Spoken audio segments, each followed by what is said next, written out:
Salut et bienvenue dans cette nouvelle vidéo. Aujourd'hui, on va voir comment faire pour créer une fausse pluie sur Photoshop et partir de cette photo et obtenir un résultat comme celui-ci.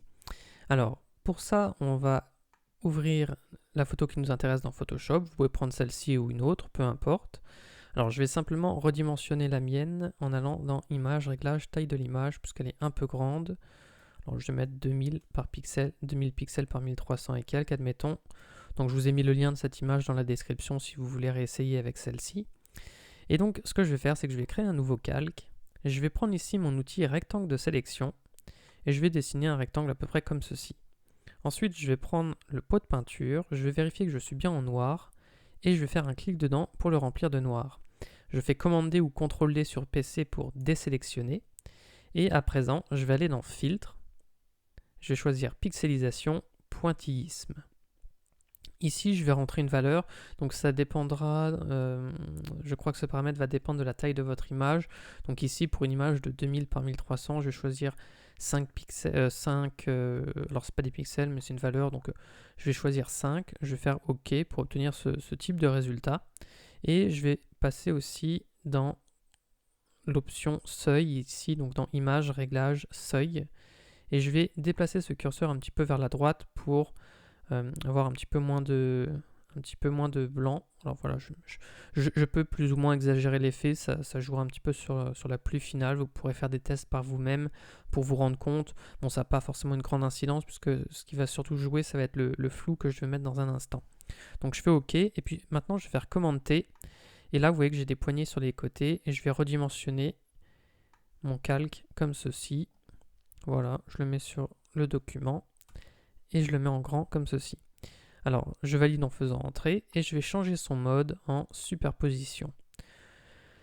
À présent, je vais mettre l'effet, je vais mettre le réglage qui joue le plus dans cet effet, donc en allant dans Image, dans Filtre, Flou, et je vais choisir le flou directionnel. Donc ici, vous allez pouvoir jouer sur l'angle de la pluie. Vous le comprenez assez facilement. Et ensuite, la distance va jouer un petit peu sur la force. Donc vous voyez, le nombre de gouttes finalement dépend un peu du seuil qu'on a mis il y a un instant. Si on avait plus de noir, on avait plus ou moins de gouttes en fait. Donc, admettons que je choisisse ce réglage-là. Je vais faire OK. Alors là, je l'ai fait comme ça, mais sinon, ce que je peux faire aussi, c'est convertir mon calque en objet dynamique. Donc je fais clic droit dessus, convertir en objet dynamique. Et du coup, maintenant, si je vais dans filtre, flou et flou directionnel, le réglage que j'applique, je fais OK, et ben je peux le retoucher à tout moment en double-cliquant ici sur le calque et en modifiant les paramètres. Donc ça peut être pratique. Et je vais aller dans Images, Réglages, Niveau. Et là aussi, je vais pouvoir jouer sur la pluie finalement. Vous voyez que si je déplace ce curseur là, j'ai plus ou moins de gouttes qui sont visibles. De même que si je déplace celui-ci, les gouttes qui sont présentes sont plus ou moins visibles. En fait, avec celui-ci, on joue sur le nombre de gouttes, j'ai envie de dire. Et avec celui-ci, on va jouer sur la visibilité des gouttes qui sont présentes. Donc admettons que voilà, ici, je veuille plein de gouttes comme ceci. Bien, je me mets comme ça et je fais OK. On pourrait aussi jouer différemment, donc je vais dupliquer ce calque, je fais Commande J, je vais masquer celui du dessous pour le moment, je vais masquer les niveaux, et si je reclique sur flou directionnel ici, vous voyez que je pourrais également exagérer la pluie en mettant des gouttes beaucoup plus longues comme ceci, en augmentant la distance, donc là je fais OK. Là en bas j'ai des gouttes qui sont un peu trop blanches, donc je fais Commande T, et puis je vais agrandir mon calque en maintenant Shift et Alt enfoncé, comme ceci, je fais Entrer. Et là, voilà, les gouttes en bas qui n'étaient pas très propres ont disparu. Je réactive le calque de niveau, mais cette fois-ci, je vais faire double-cliquer dessus. Et je peux le modifier en m'arrangeant pour ne faire ressortir que certaines gouttes. Là, vous voyez que j'en fais ressortir que certaines comme ceci. Je fais Entrer.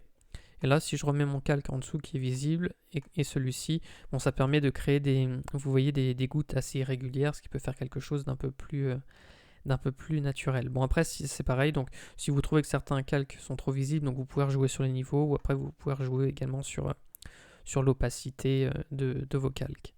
Alors une dernière chose, c'est ici, donc on a une image qui n'est pas retouchée au niveau de la couleur, mais si on veut faire quelque chose qui corresponde un peu plus à un temps de pluie très rapidement, je vous montre une petite astuce. On peut aller ici sur le...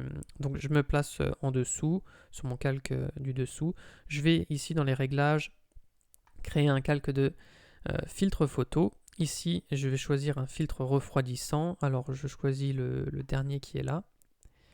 Et donc là, on peut jouer sur, vous voyez, la force de l'effet finalement. Je vais le laisser tel quel quasiment.